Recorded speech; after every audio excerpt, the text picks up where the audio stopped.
bienvenue sur Testcars pour laisser aujourd'hui du nouveau Ford Galaxy dans sa finition titanium. La face avant de ce nouveau Galaxy se veut moderne, dans l'air du temps et surtout en accord avec les autres modèles de la gamme.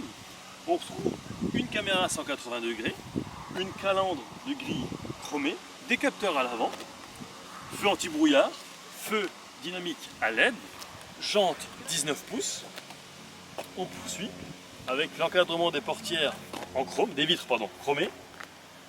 Les vitres ainsi que la lunette arrière sont surteintées. Et encore une fois à l'arrière, des feux à LED, toujours, qui sont à mon goût pas vilains.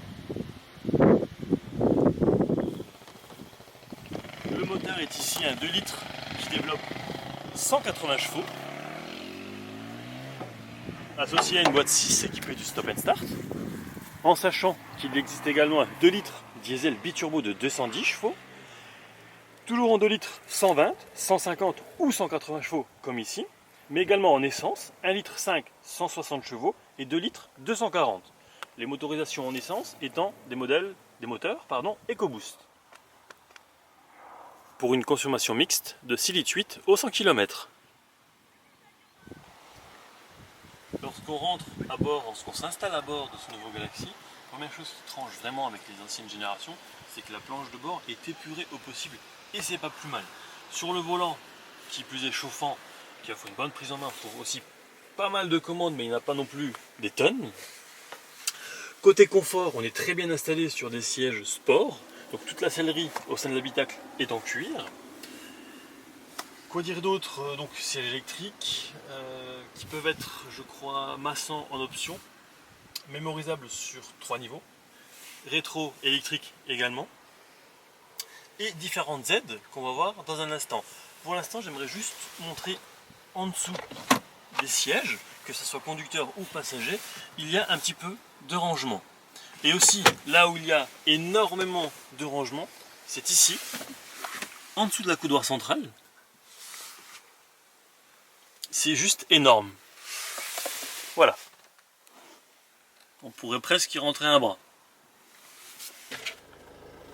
Il y a diverses aides au stationnement, l'alerte d'angle mort, le véhicule lit les panneaux et adapte donc la vitesse en conséquence, l'alerte de franchissement de ligne, et ou encore un système qui maintient le véhicule dans sa voie. Alors là, on peut pas bien le montrer, pardon, je ne crois pas, ah, si. Ce sont les petites flèches dedans, qui sont verts lorsqu'on est au milieu de sa voie, et qui deviennent orange, voire rouge, qui disparaissent, lorsqu'on quitte la voie sans mettre le clignotant. Alors concrètement, sur autoroute, ça corrige la trajectoire automatiquement du véhicule. Et imaginons qu'on roule donc à droite, vous avez le parapet, donc ça ramène le véhicule dans sa voie. Et si c'est la ligne continue ou discontinue du milieu, simplement le volant va vibrer. Alors parmi les diverses aides, on retrouve le régulateur de vitesse avec limiteur de vitesse intelligent. Ici, on règle la vitesse. Et juste au-dessus, en dessous de Standby, on règle la distance avec le véhicule qui précède. J'ai pu essayer, c'est très efficace. Ici, on retrouve le système Sync 2, que je ne vais pas présenter à nouveau dans les détails, mais il faut quand même savoir que le système sono est signé Sony avec 12 haut-parleurs. On retrouve donc ici l'écran tactile de 8 pouces, fonction téléphone en Bluetooth, navigation, la clim qu'on a déjà vu, et tout ce qui est divertissement. Avec également le GPS qui dispose d'une cartographie d'Europe.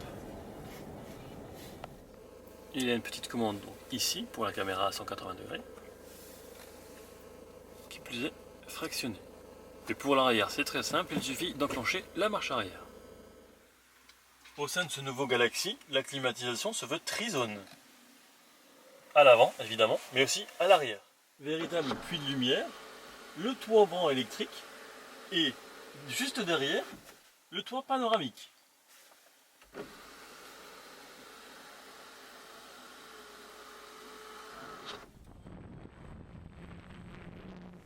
Le coffre en configuration 7 places dispose d'un volume de chargement de 300 litres.